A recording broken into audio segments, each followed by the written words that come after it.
ជារីករាយមិនចេះខ្វល់ខ្វាយក្នុងជីវិត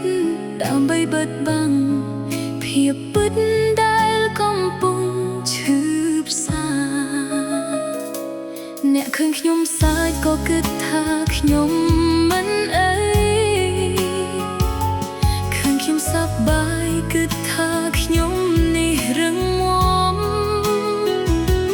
អ្នកមិនដែលដឹងទេតែនៅក្នុងចិត្តខ្ញុំខំអត់ទ្រាំព្រោះខ្លាចចិត្តអ្នក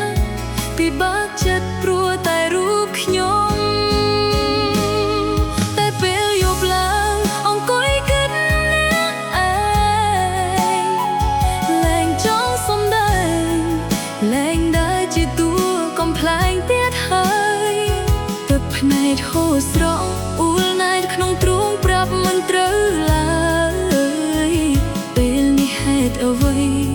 ខ្ញុំត្រូវយំដងទៀត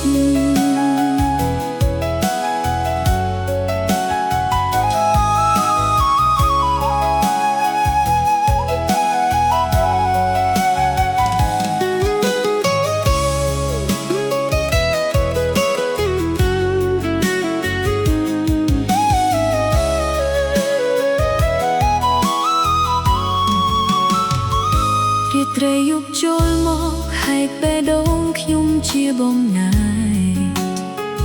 អង្គុយយំយេគ្មានអ្នកណាមួយបានឃើញពីដែលថាមិនអីពេលលីលែងមានតទៅទៀតហើយប៉ិនសល់តែស្រមោលនឹងភាពឯកា